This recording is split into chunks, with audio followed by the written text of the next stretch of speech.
Hello students, welcome our channel the learning lab, जहां हम आपके लिए लेकर आए हैं पैट 2025 की प्रैक्टिस सेट सीरीज।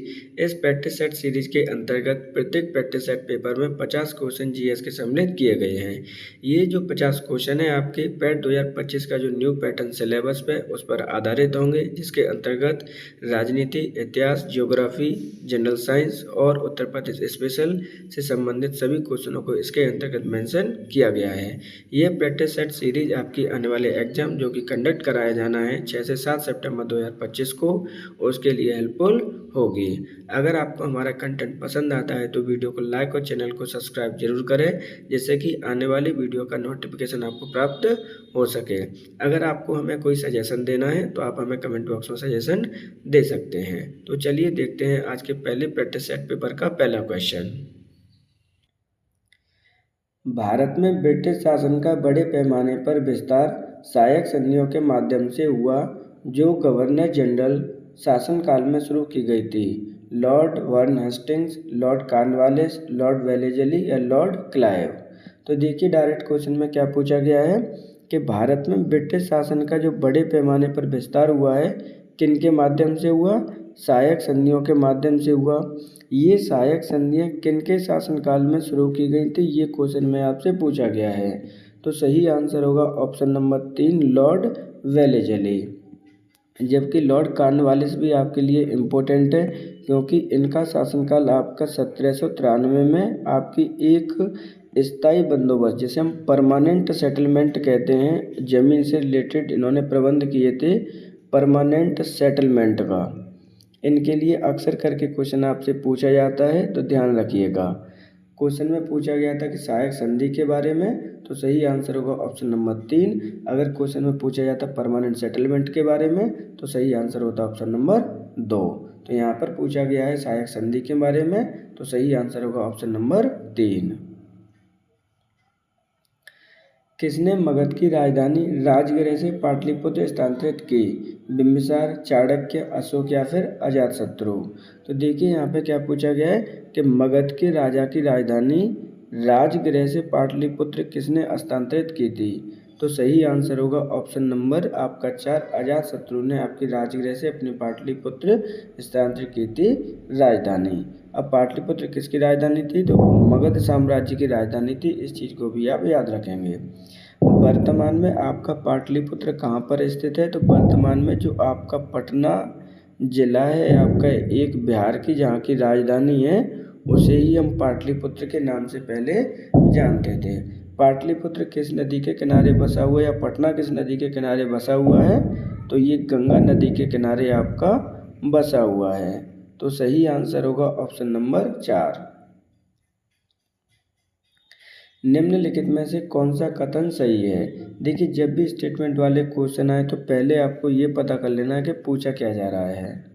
प्रधानमंत्री एवं केंद्रीय परिषद के मंत्रियों द्वारा राज्य के राज्यपाल की नियुक्ति की जाती है। केंद्रीय मंत्रिपरिषद द्वारा राज्य के राज्यपाल की नियुक्ति की जाती है।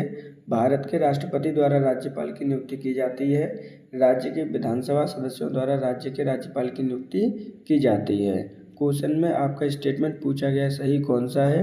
तो सही आंसर होगा ऑप्शन नंबर 3, भारत के राष्ट्रपति के द्वारा राज्य के राज्यपाल की नियुक्ति की जाती है। इसका प्रावधान कहाँ पे दे रखा है? तो प्रावधान दे रखा है आर्टिकल नंबर 155 में। तो इस चीज़ को भी आप याद रखेंगे। सही आंसर होगा ऑप्शन नंबर 3, किसी भी राज्यपाल की नियुक्ति राष्ट्रपति महोदय के द्वारा की जाती है। बंगाल का विभाजन 1905 में किस ब्रिटिश वायसराय द्वारा किया गया था? मिंटो, चैम्सफोर्ड, इरविन या फिर कर्जन। तो देखिए यहाँ पे क्या है कि बंगाल का विभाजन कब हुआ था? 1905 में हुआ था। किस ब्रिटिश वायसराय के द्वारा किया गया था? तो सही आंसर होगा ऑप्शन नंबर आपका 4, कर्जन के द्वारा इसको किया गया था। तो कर्जन ही था जिसने आपके ब्रिटिश भारत में आपके बंगाल का विभाजन करने का प्रस्ताव रखा था और इम्प्लीमेंटेशन भी किया है। तो सही आंसर होगा ऑप्शन नंबर आपका 4। अफ्रीका महाद्वीप का सबसे अधिक आबादी वाला क्षेत्र निम्नलिखित में से कौन सा है? मोरक्को, बेनिन, नाइजीरिया या फिर सोमालिया। तो देखिए क्या पूछा गया है कि अफ्रीका महाद्वीप का सबसे अधिक आबादी वाला देश कौन सा है? तो सही आंसर होगा ऑप्शन नंबर आपका 3। नाइजीरिया आपका सबसे अधिक आबादी वाला देश है आपके अफ्रीका महाद्वीप का। लेकिन अगर मैं एरिया वाइज बात करूं कि एरिया में सबसे बड़ा कौन है, तो वो अल्जीरिया है। क्या है आपका? अल्जीरिया है। इसको भी आपको याद करना है। लेकिन अगर आपसे पूछी जाती है कि वर्तमान में सबसे ज़्यादा पॉपुलेशन कौन सी कंट्री की है, मैं वर्तमान की बात कर रहा हूँ, तो पॉपुलेशन सबसे ज़्यादा कंट्री है वो है आपकी इंडिया की। एक रिपोर्ट आई थी आपकी अप्रैल 2025 में, जिसमें आपका बताया गया था कि जो भारत की पॉपुलेशन हो चुकी है वो 146.02 करोड़ हो गई है, जो कि चाइना से भी अधिक है। लेकिन अगर आपसे 2011 के अनुसार पूछा जाता है तो वो आपका चाइना ही है पॉपुलेशन के मामले में। उसके बाद आपका इंडिया आता है। क्वेश्चन में पूछा गया था कि अफ्रीका महाद्वीप के बारे में, तो सही आंसर होगा आपका नाइजीरिया। भारत किस क्षेत्रीय और वैश्विक आर्थिक समूह का भाग है? G7 का, G20 का, आसियान का या यूरोपीय संघ का? तो देखिए, भारत किस क्षेत्रीय एवं वैश्विक आर्थिक समूह का भाग है, तो सही आंसर होगा ऑप्शन नंबर आपका 2। G20 का आपका भारत आपका एक भाग है या का सदस्य है। सही आंसर होगा ऑप्शन नंबर 2। अब बात कर लेते हैं G20 की। तो G20 की बैठक भारत में हाल ही में कब की गई थी? तो 2023 में भारत में बैठक की गई थी। इस चीज़ को भी आप याद रखेंगे। सही आंसर होगा ऑप्शन नंबर 2। 1662 में पुर्तगाल के राजा ने इंग्लैंड के चार्ल्स द्वितीय को कौन सा भारतीय तटीय शहर दहेज के तौर पे उपहार में दिया था? मुंबई, पुडुचेरी, गोवा या कोलकाता? क्वेश्चन को फिर से पढ़ लीजिए। आपकी बात की जा रही है 1662 की। पुर्तगाल के राजा ने इंग्लैंड के राजा चार्ल्स द्वितीय को भारतीय शहर आपके दहेज के रूप में कब कौन सा दिया है? तो सही आंसर होगा ऑप्शन नंबर 1। मुंबई को एज ए दहेज के रूप में गिफ्ट किया था पुर्तगाल के राजा ने इंग्लैंड के चार्ल्स द्वितीय को। सही आंसर होगा ऑप्शन नंबर 1। निम्न में से कौन सी नदी भारत में ब्रह्म घाटी पर कर्नाली नदी से जुड़ती है और घाघरा नदी बन जाती है? राप्ती, शारदा, गंडक या फिर सरयू? तो देखिए, यहाँ पे क्या है कि ब्रह्म घाट पर आपकी कर्नाली नदी से जुड़ जाती है और कौन सी बन जाती है? आपकी घाघरा नदी बन जाती है। तो सही आंसर होगा ऑप्शन नंबर आपका 2, शारदा नदी। शारदा नदी कहाँ से निकलती है? तो ये उत्तराखंड राज्य से होकर निकलती है। सही आंसर होगा ऑप्शन नंबर आपका 2। निम्नलिखित में से कौन सी जनसंख्या की वृद्धि दर के कार्य हैं? तो देखिए, यहाँ पे डायरेक्टली क्वेश्चन पूछा गया है कि कौन से कारक हैं आपके जो जनसंख्या वृद्धि दर को डिफाइन करते हैं, या फिर आपके जिनके कारक हैं जो जनसंख्या वृद्धि होती है। केवल प्रजनन और प्रवासन, केवल प्रजनन और मृत्यु दर, केवल मृत्यु दर और प्रवासन, प्रजनन, मृत्यु दर और प्रवासन? तो सही आंसर होगा ऑप्शन नंबर आपका 4। प्रजनन, मृत्यु दर और प्रवासन तीनों ही आपके कारक हैं जो कि आपकी जनसंख्या वृद्धि दर में आपके मुख्य पार्ट निभाते हैं। सही आंसर होगा ऑप्शन नंबर 3।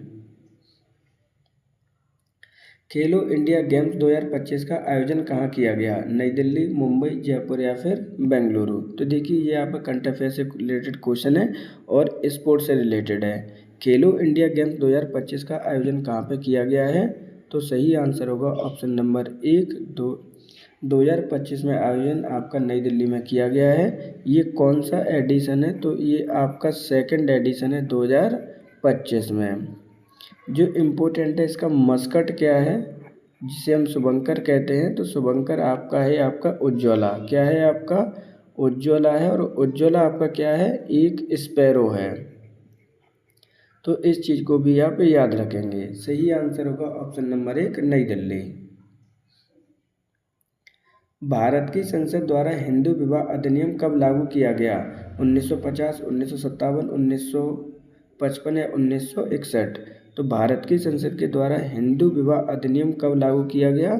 तो सही आंसर होगा ऑप्शन नंबर 3, 1955 में। जबकि 1961 में आपका एंटी डॉरी एक्ट भी आपका पारित किया गया था। इस चीज़ को भी आप याद रखना। तो यहाँ पे पूछा गया है हिंदू विवाह अधिनियम, तो सही आंसर होगा ऑप्शन नंबर 3। 1857 के प्रथम स्वतंत्रता संग्राम में भोपाल के किस वीर ने बहादुरीपूर्ण मुख्य संघर्ष कर बलिदान दिया है? फाजिल मोहम्मद खान, शेख रमजान, दोस्त मोहम्मद खान या फिर हबीबुल्ला खान? तो देखिए क्या है कि आपका जो प्रथम स्वतंत्रता संग्राम में कब हुआ? 1857 में। भोपाल शहर के किस वीर ने पूर्णतः भारतीय दिखाते हुए अपना बलिदान दिया था? तो सही आंसर होगा ऑप्शन नंबर 1 फाजिल मोहम्मद खान ने। फाजिल मोहम्मद खान कहाँ से बिलोंग करते हैं? तो आपके भोपाल से बिलोंग करते थे, जिन्होंने संघर्ष में भाग लिया था। और आज के समय जो भोपाल है वो राजधानी है किसका? आपका MP राज्य का। ध्यान ये भी रखेंगे, ये क्या है? आपकी कैपिटल है। और यहाँ के जो CM है वो कौन है? तो वो हैं आपके मोहन यादव। सही आंसर होगा ऑप्शन नंबर आपका 1 फाजिल मोहम्मद खान। छत्रपति शिवाजी महाराज जी का भारत के किस शहर में पहला मंदिर बनाया जा रहा है? थाने, मुंबई, नागपुर या फिर पुणे? तो देखिए छत्रपति शिवाजी महाराज जी के बारे में आपका इम्पोर्टेंट क्वेश्चन है, आपका 100% आने के चांसेस हैं। पहला मंदिर कहाँ बनाया जा रहा है? तो सही आंसर होगा ऑप्शन नंबर 1 थाने में। थाने में भी एक जगह का नाम याद रखना है आपको, जिसे बोलते हैं बेवाड़ी। क्या है आपका? बेवाड़ी। ये कहाँ पर स्थित है? थाने में स्थित। तो थाना कहाँ पर स्थित है? तो आपके महाराष्ट्र राज्य में आपका स्थित है। अब बात कर लेते हैं हम शिवाजी महाराज जी के बारे में। तो इनका जन्म कब हुआ था? इम्पोर्टेंट क्वेश्चन है, ध्यान रखिएगा। इनका जन्म हुआ था आपका 19 फरवरी। 19 फरवरी को इनका जन्म हुआ है, इसलिए हम जन्मोत्सव भी इनका मनाते हैं प्रत्येक 19 फरवरी को। इनके डिटेल में बात करनी थी हमें। तो 19 फरवरी 1630 में इनका जन्म हुआ है। जबकि आपके राजा या किंग कब बने थे? इम्पोर्टेंट है आपका। तो 1670 ईस्वी 74 ईस्वी में ये आपके राजा बने थे। इनकी डेथ कब हो गई थी? इनका स्वर्गवास कब हो गया था? तो 1680 ईस्वी में इनकी डेथ हो गई थी। तो एक एक पॉइंट आपको लर्न करना है, ये भी आप ध्यान रखेंगे। सही आंसर होगा ऑप्शन नंबर 1 थाने के बेवाड़ी शहर में आपका छत्रपति शिवाजी महाराज जी का पहला मंदिर बनाया जा रहा है। पानीपत का प्रथम युद्ध निम्नलिखित में से किनके मध्य हुआ? राणा सांगा और बाबर, इब्राहिम लोदी और बाबर, कुतुब खान और राणा सांगा, अकबर और राणा सांगा? तो देखिए यहाँ पे पानीपत का प्रथम युद्ध पूछा जा रहा है, किनके मध्य हुआ था? तो सही आंसर होगा ऑप्शन नंबर आपका 2 इब्राहिम लोदी और बाबर के मध्य हुआ था। ये कब हुआ है? तो ये हुआ है आपका 21 अप्रैल 1526 को। इसे हम पानीपत का प्रथम युद्ध कहते हैं। इसमें विनर कौन रहा था? तो आपका जो बाबर है वो विजेता रहा है, जबकि इब्राहिम लोदी इसमें आपके क्या हो गए थे? हार गए थे। तो 1556 से ही आपकी मुगल साम्राज्य स्टार्ट हुआ था, कहाँ पर? आपका भारत में। तो सही आंसर होगा ऑप्शन नंबर आपका 2 इब्राहिम लोदी और बाबर। सब्सिडी का उद्देश्य है उत्पादकता बढ़ाना, तकनीकी को बढ़ावा देना, अवसंरचना को विकास, निर्यात को बढ़ावा देना, किसानों को लाभ पहुंचाना। तो देखिए सब्सिडी क्या होती है? तो सब्सिडी आपकी भारत सरकार के द्वारा दी जाती है, जिससे कि आपकी अलग अलग क्षेत्रों में हेल्प की जा सके। तो यहाँ पर जो सही आंसर होगा ऑप्शन नंबर 4 होगा। ये 5 ऐसे स्टेटमेंट है जहाँ पर सब्सिडी का उद्देश्य है आपका। वरुण सैन्य अभ्यास किन 2 देशों के मध्य किया जाता है? Bharat France, Bharat America, Bharat Indonesia, Bharat और नेपाल? क्वेश्चन में पूछा गया है कि वरुण सैन्य अभ्यास किन 2 देशों के मध्य किया जाता है। इम्पोर्टेंट है आपका, ध्यान रखिएगा। तो सही आंसर होगा ऑप्शन नंबर 1 भारत और फ्रांस के मध्य इसका आयोजन किया जाता है। 2025 में इसका कौन सा आयोजन किया गया था? किस एडिशन का आयोजन किया गया है 2025 के अंतर्गत? 25 में आपका 23rd आपका एडिशन है, इसे भी आप याद रखेंगे। स्टार्ट कब से किया गया था इन 2 देशों के मध्य में इसका? तो ये स्टार्ट हुआ है आपके 2001 में। किन के मध्य किया जाता है? भारत और फ्रांस के। इस प्रकार सही आंसर होगा ऑप्शन नंबर 1। दिसंबर 1916 में दोनों पक्षों की संयुक्त सत्र, यहाँ पे देखिए पक्षों नहीं है, पक्ष हैं आपके, क्या हैं, पक्ष हैं आपके, पक्षों की संयुक्त सत्र में डैश संधि भारतीय राष्ट्रीय कांग्रेस और मुस्लिम लीग के बीच एक समझौता हुआ। उस समझौते को किस नाम से जाना जाता है? तो देखिए दिसंबर 1916 में हुआ है, राष्ट्रीय कांग्रेस और मुस्लिम लीग के बीच हुआ है। इस सम्मेलन को किसके नाम से जाना जाता है? लखनऊ, कानपुर, मेरठ या फिर इलाहाबाद? तो सही आंसर होगा ऑप्शन नंबर 1, इसे हम लखनऊ समझौता के नाम से जानते हैं। भारत और श्रीलंका कौन सा जलडमरू मध्य अलग करता है? मन्नार की खाड़ी, अकावा की खाड़ी, मैक्सिको की खाड़ी या फिर पार्क खाड़ी? देखिए पाक खाड़ी है यहाँ पर ये शब्द। तो यहाँ पर क्या है, देखिए ये आपका थोड़ा सा ओरली में आपका एक नक्शा बना रहा हूँ, ये भारत का नक्शा और यहाँ पर आपका श्रीलंका है। तो ये जो जलडमरू है इसे किस नाम से जानते हैं? तो सही आंसर होगा ऑप्शन नंबर 4, पाक जलडमरू के द्वारा आपके भारत और श्रीलंका को अलग किया जाता है। सही आंसर होगा option number 4। World happiness index 2025 में भारत की कौन सी रैंक है? 117, 118, 120 या 112? तो देखिए वर्ल्ड हैप्पीनेस इंडेक्स 2025 भारत की कौन सी रैंक है, ये इम्पोर्टेंट क्वेश्चन है आपका। तो सही आंसर होगा ऑप्शन नंबर आपका 2, 118 रैंक आई है भारत की वर्ल्ड हैप्पीनेस इंडेक्स 2025 में। अब ये जो आपकी 118 रैंक आई है कितने देशों में से आई है? तो 147 देशों में से आपकी रैंक है भारत की 118। जबकि प्रथम स्थान किसने प्राप्त किया है? तो प्रथम स्थान प्राप्त किया है आपके फिनलैंड ने, दूसरा प्राप्त किया है डेनमार्क ने और तीसरा प्राप्त किया है आपके आइसलैंड ने। इसको भी आपको याद रखना है। किन के द्वारा जारी की जाती है ये रिपोर्ट, ये भी इम्पोर्टेंट है तो याद कर लेना, UNSNSD के द्वारा इसको, और प्लस इसके साथ में ऑक्सफोर्ड यूनिवर्सिटी है, इन दो के द्वारा इसे जारी किया जाता है। क्वेश्चन में पूछा गया था भारत की रैंक, तो वो है आपकी 118। आपके लिए इन्फॉर्मेशन है वो सुन लीजिए।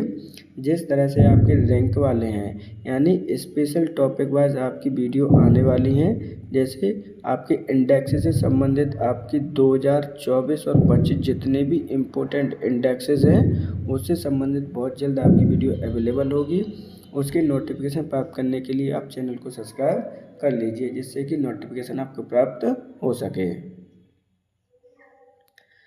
यथा मूल्य कर का तात्पर्य क्या है? बाजार के लिए जाने वाले मूल्य पर कर लगाना, उत्पादित आउटपुट के स्तर पर ध्यान दिए बिना उत्पादों पर कर लगाना, उत्पादित उत्पादन की इकाइयों पर लगने के रूप में लगाया जाने वाला कर, उत्पादकों की आय पर लगाने वाला कर। तो देखिए यहाँ पे क्या बोला गया कि यथा मूल्य कर का तात्पर्य क्या है? तो सही आंसर होगा आपका यहाँ पर बाजार में जाने के लिए मूल्य पर कर लगाना, उत्पादित, यानी आपका सही आंसर होगा ऑप्शन नंबर 3, उत्पादित उत्पादन की इकाइयों पर लगने वाले कर के रूप में। सही आंसर होगा ऑप्शन नंबर 3। भारतीय राष्ट्रगान के पूर्व रूपांतरण को बजाने में कितना समय लगता है? 52 सेकंड, 47 सेकंड, 50 सेकंड या फिर 60 सेकंड? तो देखिए राष्ट्रगान की बात की जा रही है, दोनों में अंतर है। एक तो आपका राष्ट्रीय गीत होता है, एक आपका राष्ट्रीय गान होता है। कितना समय लगता है क्वेश्चन में पूछा गया, तो ये तो सभी इम्पोर्टेंट क्वेश्चन है आपका। सही आंसर होगा ऑप्शन नंबर 1। अब बात कर लेते हैं कि भारतीय राष्ट्रीय गान किसके द्वारा लिखा गया है? तो गुरु रविन्द्रनाथ टैगोर जी के द्वारा ये लिखा गया है। इस चीज़ को भी आपको याद रखना है, इम्पोर्टेंट है, कई बार पहले भी ये क्वेश्चन पूछा जा चुका है। पहली बार इसे कब गाया गया था? तो पहली बार गाया गया था आपके 1911 ईस्वी में। किसके द्वारा लिखा गया है? रविन्द्रनाथ टैगोर जी के बारे में। राष्ट्रीय गान आपका है क्या? तो वो है आपका जनगण मन अधि।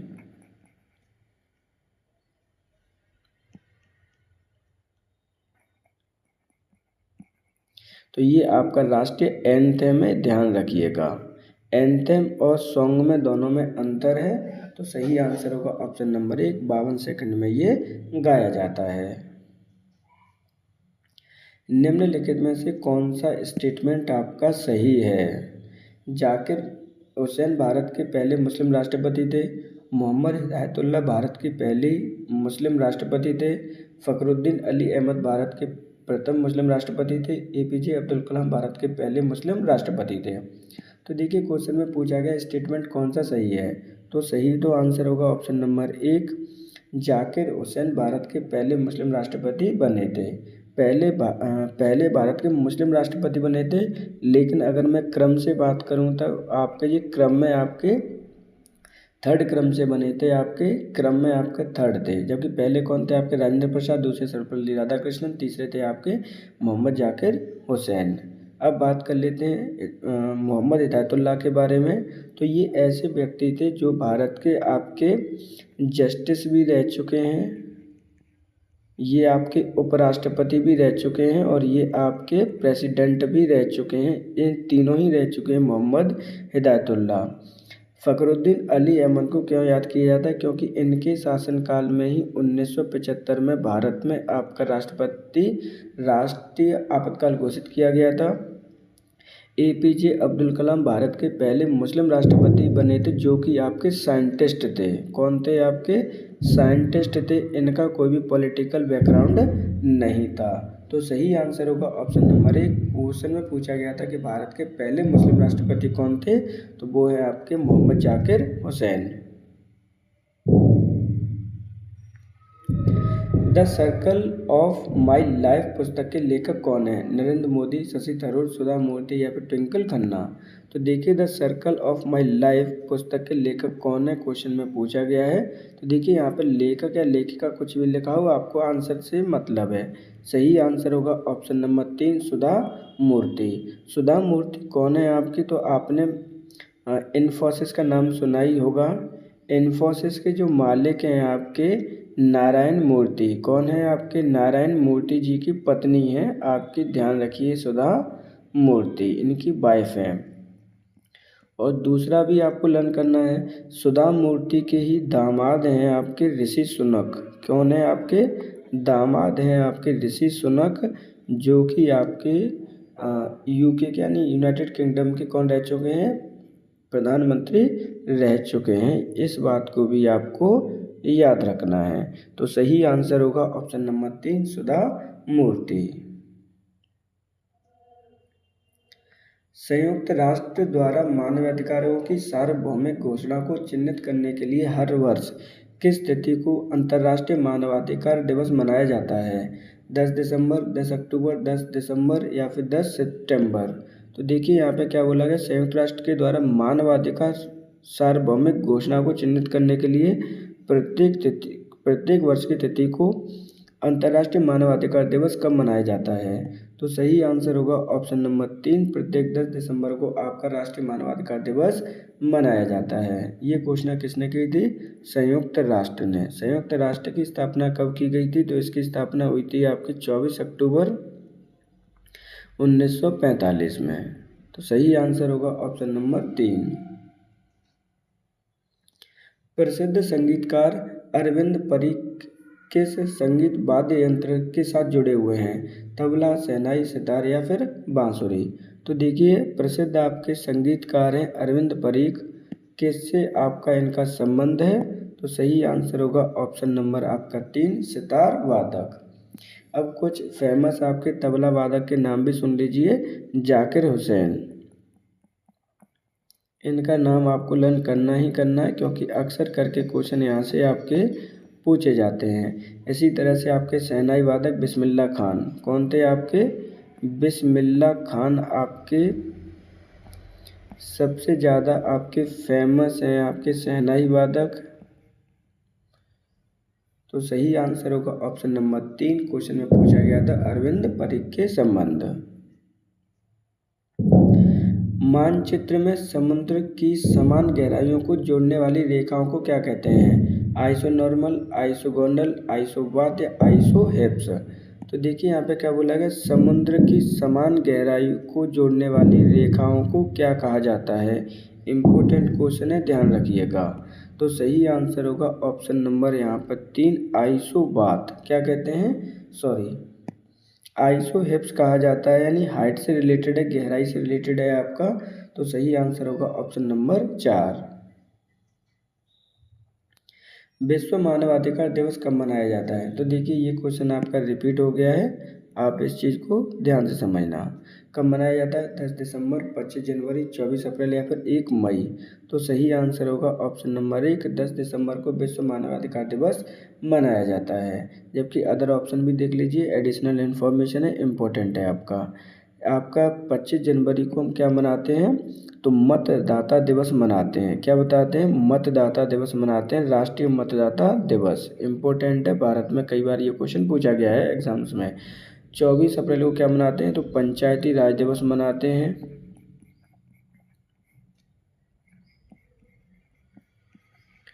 और 1 मई को मनाते हैं हम लेबर डे। क्या मनाते हैं? मजदूरी दिवस या मजदूर दिवस भी हम मनाते हैं। इस चीज़ को भी आप याद रखिएगा। तो क्वेश्चन में पूछा गया था विश्व मानवाधिकार दिवस, सही आंसर होगा ऑप्शन नंबर 1, 10 दिसंबर। फ्रैंक विटल द्वारा निम्न में से किसका आविष्कार किया गया था? विद्युत चुंबकत्व, बेंजीन तरल गैस और ऑप्टिकल ग्लास, विद्युत प्रभाव प्रेरण या फिर जेट इंजन। तो देखिए यहाँ पे क्या है कि फ्रैंक विटल के द्वारा किसका आविष्कार किया गया था? तो सही आंसर होगा ऑप्शन नंबर 4, जेट इंजन का इनके द्वारा आपको आविष्कार किया गया था। सही आंसर होगा ऑप्शन नंबर 4। उत्तरी ध्रुव पर पहुंचने वाला प्रथम मानव कौन था? एम्बरसन, ginkgo तबई, Robert Pierre, Yuri Gagarin. तो देखिए यहाँ पे क्या है कि उत्तरी ध्रुव पर पहुंचने वाला प्रथम मानव कौन था? तो सही आंसर होगा ऑप्शन नंबर 3, रॉबर्ट पियरे। अब बात करते हैं अलग अलग जो ऑप्शन दे रखे हैं, ये आपके एम्बरसन थे, वो थे आपके जो यूरी गागरिन है आपके, वो स्पेस में पहुंचने वाले पहले व्यक्ति थे। जबकि जुंको तबई कौन थी? तो पहली महिला थी आपकी माउंट एवरेस्ट पर चढ़ने वाले। तो इन सभी को आपको लर्न करना ही करना है। आपके पैट में ऐसे इस तरह के क्वेश्चन आपके पूछे जाते हैं। तो क्वेश्चन में पूछा गया था उत्तरी ध्रुव पर पहुंचने वाला प्रथम मानव, सही आंसर होगा रॉबर्ट पियरे। भारतीय संविधान का निम्नलिखित में से कौन सा भाग नागरिकता से संबंधित है? भाग 2, भाग 1, भाग 3 या भाग 4।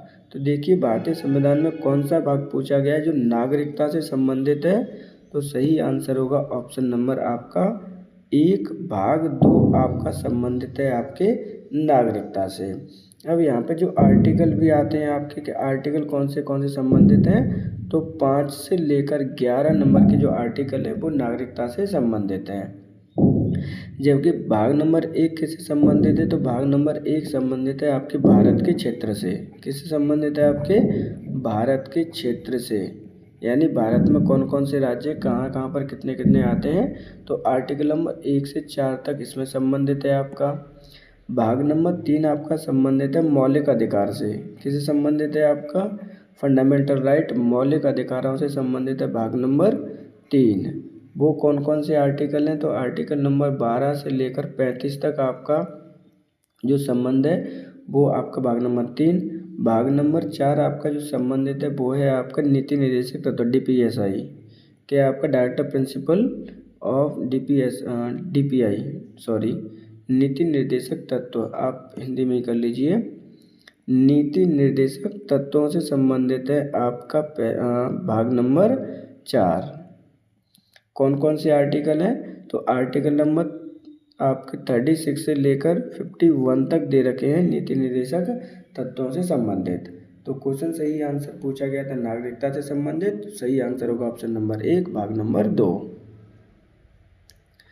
चंडीगढ़ के रॉक गार्डन का सृजन करता है नेकचंद, कार्बूजियर, उस्ताद इंसा या इनमें से कोई नहीं। तो देखिए यहाँ पे क्या पूछा गया, चंडीगढ़ में एक रॉक गार्डन है जिसका सृजनकर्ता कौन है, क्वेश्चन में पूछा गया है। तो सही आंसर होगा ऑप्शन नंबर 2, कार्बूजियर के द्वारा इसका सृजन किया गया है। विष्णु के कारण निम्न में से कौन सी बीमारी होती है? देखिए विष्णु नहीं है, विषाणु है। क्या है आपका शब्द? ये आपका विषाणु है, यानी वायरस के कारण कौन सी बीमारी आपकी होती है? हैजा, अंतर्ज्वार, क्षय रोग या फिर इन्फ्लुएंजा। तो सही आंसर होगा आपका विषाणु के द्वारा होने वाली बीमारी पूछी गई है। तो सही आंसर होगा आपका influenza.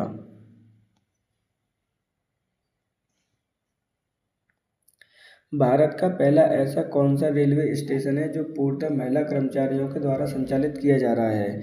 Begumpet railway station, Navi Mumbai railway station, Siddaramaiah railway station या इनमें से कोई नहीं। तो देखिए यहाँ पे भारत का पहला ऐसा रेलवे स्टेशन है जो पूर्णतः महिला कर्मचारियों के द्वारा संचालित किया जा रहा है। तो सही आंसर होगा option number 1, Begumpet railway station. ये कहाँ पर स्थित है बेगमपेट? तो ये कर्नाटक में आपका स्थित है, इस चीज़ को भी आप याद रखेंगे। दूसरा है आपका सिद्धरमैया रेलवे स्टेशन। ये क्यों फेमस है? तो क्योंकि यहाँ पर सबसे लंबा या लॉन्गेस्ट आपका प्लेटफॉर्म के लिए ये फेमस है। सही आंसर होगा ऑप्शन नंबर आपका 1। जापान की संसद कहलाती है कोर्स, डाइट, सेजिम या फिर डेल? तो जापान की संसद किस नाम से जानी जाती है?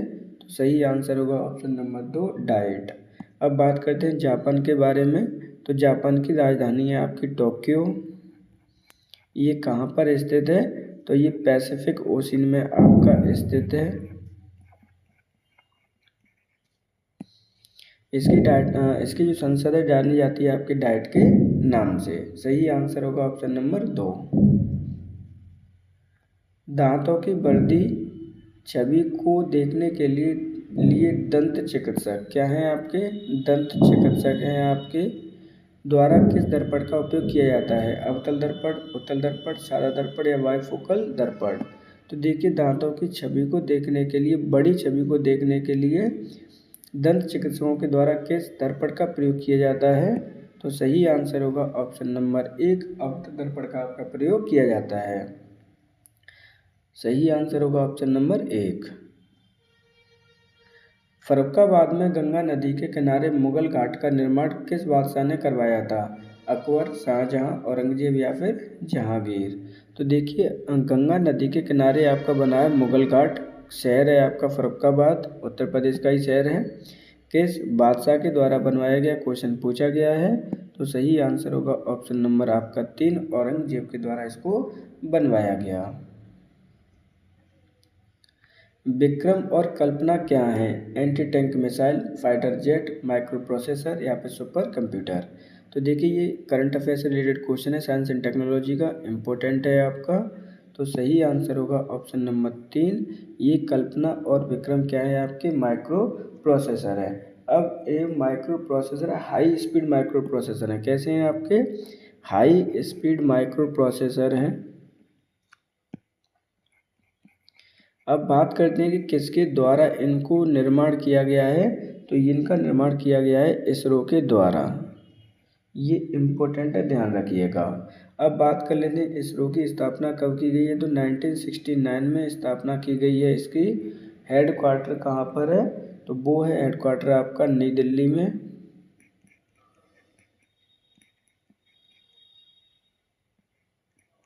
सॉरी, इसरो का हेडक्वार्टर आपका नई दिल्ली में ही है, ठीक है आपका। तो सही आंसर होगा ऑप्शन नंबर 3, माइक्रो प्रोसेसर। उत्तरी अमेरिका के निम्नलिखित देशों में से कौन से देश में वन भूमि का क्षेत्रफल उसकी कुल भूमि के क्षेत्रफल के प्रतिशत के रूप में उत्तरी अमेरिका क्षेत्र में सबसे अधिक है? क्यूबा, कनाडा, हैती या फिर जमैका? अब देखिए इम्पोर्टेंट क्वेश्चन क्या है आपका, उत्तरी अमेरिका ऑलरेडी बोला है तो आप इससे आइडेंटिफाई कर सकते हैं। वन क्षेत्रफल के बारे में पूछा गया था, उत्तरी अमेरिका का क्षेत्र सबसे अधिक है। तो सही आंसर ऑटोमेटिकली क्या हो जाएगा आपका? कनाडा हो जाएगा, क्योंकि क्यूबा, हैती और जमैका ये उत्तरी अमेरिका नहीं जबकि मध्य अमेरिका के हैं। उत्तरी अमेरिका में सिर्फ और सिर्फ 3 ही देश हैं, एक तो आपका कनाडा है, दूसरा आपका यूएसए है और तीसरा आपका क्या है? मैक्सिको है। तो ऑटोमेटिक आप आंसर आइडेंटिफाई कर सकते हैं। सही आंसर होगा आपका कनाडा। कनाडा को याद करना इम्पोर्टेंट है। 2025 में आपकी G7 की यहाँ पर बैठक हुई है। पॉइंट नंबर 2, यहाँ पर नए प्रधानमंत्री बने हैं कार्नी मैकोए। इनको भी याद करना इम्पोर्टेंट है। राजधानी है इसकी ओटावा। तो सही आंसर होगा ऑप्शन नंबर 2। निम्नलिखित में से कौन सी नदी बंगाल की खाड़ी में नहीं गिरती? नर्मदा, कृष्णा, कावेरी या फिर गोदावरी। तो देखिए ऐसी नदी के बारे में पूछा जा रहा है जो कि आपकी बंगाल की घाटी में नहीं गिरती, बंगाल खाड़ी में नहीं गिरती। तो ऑप्शन सही आंसर होगा आपका नर्मदा। अब नर्मदा के बारे में देख लीजिए, ये इस तरह से आपकी फ्लो करती है, ईस्ट टू वेस्ट आपकी फ्लो करने वाली नदी है। उद्गम होता है इसका अमरकंटक से। अमरकंटक आपका कहाँ पर स्थित है? तो एमपी में स्थित है। इस चीज़ को भी आपको लर्न करना है। ये पानी आपका अरेबियन सी में छोड़ती है। जबकि जितने भी अदर नदियां हैं, चाहे वो कृष्णा हो, कावेरी हो या फिर गोदावरी हो, तीनों का पानी कहाँ पे जाता है? तो ये आपकी फ्लो करती हैं आपकी वेस्ट टू ईस्ट की तरफ, और ये आपका पानी गिराती है बंगाल की खाड़ी में। सही आंसर होगा ऑप्शन नंबर 1 नर्मदा नदी। राजकोषीय घाटा क्या है? देखिए यहाँ पे घटक नहीं है, क्या है आपका? घाटा है। ऐसी स्थिति जहाँ सरकार की आय, कर प्राप्तियाँ उसके व्यय की पूर्तियों करने में सफल हो जाती हैं। सामान्य मूल्य स्तर पर निरंतर वृद्धि, राजस्व घाटा की पूर्ति करने के लिए सरकार द्वारा ली गई धनराशि, विनिमय दर में गिरावट जिससे अन्य मित्रों की तुलना में मुद्रा का मूल्य घट जाता है। तो देखिए यहाँ पर सिंपल सा लॉजिक है कि राजकोषीय घाटा क्या होता है, पहले वो समझ लीजिए। मान के चलिए कि आपकी जो इनकम है वो क्या है? 1000 है, लेकिन आप एक्सपेंडिचर कितना कर रहे हो, यानी खर्च कितना कर रहे हो? मान के चलिए खर्च कर रहे हो 1200 रुपये। तो आपका जो लॉस हुआ है वो कितने का हो गया? जो लॉस हुआ है यानी 1200 माइनस 1000 इज इक्वल टू 200 का आपका क्या हो गया? लॉस हो गया। तो इस लॉस को ही हम राजस्व घाटा कहते हैं। अब देख लीजिए कौन सा ऑप्शन सही आपके लिए हो जाएगा। राजस्व घाटा की पूर्ति करने के लिए सरकार को क्या लेनी पड़ेगी? आपकी उधारी लेनी पड़ेगी। विनिमय दर में गिरावट जिससे अन्य मित्रों की तुलना में मुद्रा का मूल्य घट जाता है, ऐसा तो नहीं है। तो सही आंसर होगा ऑप्शन नंबर आपका 3, क्योंकि यहाँ पर जब आपकी सरकार अपनी पूर्ति नहीं कर पा रही है तो आपको राशि क्या लेनी पड़ेगी? उधार लेनी पड़ेगी। सही आंसर होगा ऑप्शन नंबर 3। भारत का पहला फ्रोजन चिड़ियाघर किस राज्य में बनाया जा रहा है? पश्चिम बंगाल, तमिलनाडु, केरल या फिर उड़ीसा। देखिए इंपॉर्टेंट क्वेश्चन है, जब भी इस तरह के क्वेश्चन बनेंगे आपके क्वेश्चन में पूछा गया कि फ्रोजन पार्क यानी फ्रोजन चिड़ियाघर कहाँ बनाया जा रहा है भारत का पहला, किस राज्य में? तो सही आंसर होगा ऑप्शन नंबर 1 पश्चिम बंगाल में। अब ये पश्चिम बंगाल में उसका नाम क्या है? इम्पोर्टेंट आपका नाम हो जाता है। तो नाम ऑलरेडी क्या होगा आपका? Padmaja Naidu Himalayan zoological garden.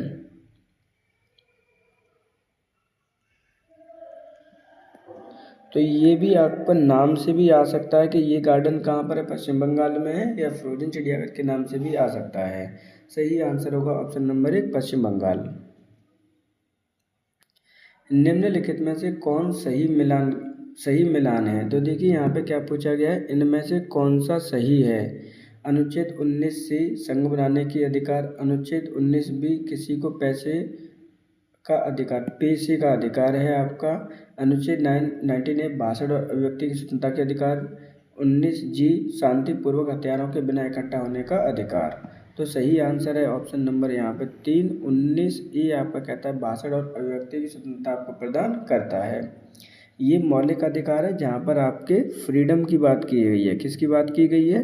Freedom की बात की गई है। और फ्रीडम के अधिकार कौन कौन से आर्टिकल में दे रखे हैं? तो 19 से लेकर आपके 22 तक आपके क्लॉज दे रखी है फ्रीडम के अधिकारों की। जो बात करते हैं 19 की, तो 19 के अंतर्गत आपको 6 प्रकार की फ्रीडम दे रखी है, जिसमें E to F तक आपके नंबर आते हैं, ध्यान रखिएगा। सही आंसर होगा ऑप्शन नंबर आपका 3। अंतर्राष्ट्रीय न्यायालय किस देश में स्थित है? संयुक्त राज्य अमेरिका, नीदरलैंड, जर्मनी या फिर यूनाइटेड किंगडम। तो देखिए यहाँ पे इंटरनेशनल आपका न्यायालय की बात की जा रही है, किस देश में स्थित है? सही आंसर होगा ऑप्शन नंबर 2 नीदरलैंड में स्थित है। हेडक्वार्टर कहाँ पर स्थित है नीदरलैंड में भी? तो द हेग में। कहाँ पर स्थित है ये? द हेग में स्थित है, ये भी आपको याद करना है। ये एक आपका यूरोपियन कंट्री है, इसको भी इस तरह से आप लर्न कर सकते हैं। तो क्वेश्चन पूछा गया था कि अंतर्राष्ट्रीय न्यायालय कहाँ स्थित है, तो सही आंसर होगा आपका ऑप्शन नंबर 2, नीदरलैंड में। निम्नलिखित में से किस विकल्प में सभी शहर कुंभ मेले से संबंधित हैं? तो देखिए यहाँ पर 2025 में आपका कुंभ मेले का आयोजन किया गया था। क्वेश्चन में पूछा गया कि कुंभ मेले का आयोजन कहाँ कहाँ पर किया जाता है। प्रयाग, उज्जैन, नासिक, वाराणसी। प्रयाग, उज्जैन, वाराणसी, गंगासागर। हरिद्वार, प्रयाग, उज्जैन, नासिक। हरिद्वार, प्रयाग, उज्जैन और वाराणसी। तो देखिए यहाँ पर वाराणसी में आपका नहीं किया जाता है, मतलब ये ऑप्शन पहले से हट गया। गंगासागर में नहीं किया जाता है, तो ये ऑप्शन भी हट जाएगा। इसी तरह से पहले में ऑप्शन में आपने वाराणसी हटा दिया है तो हट जाएगा। तो सही आंसर होगा ऑप्शन नंबर आपका 3, हरिद्वार, प्रयाग, उज्जैन और नासिक में इसका आयोजन किया जाता है। अब बात कर लेते हैं एक एक करके। तो हरिद्वार में जो आपका आयोजन किया जाता है आपके प्रयागराज या किस नदी के किनारे किया जाता है, आपका गंगा नदी के किनारे। किस राज्य में, तो उत्तराखंड में, नंबर 1।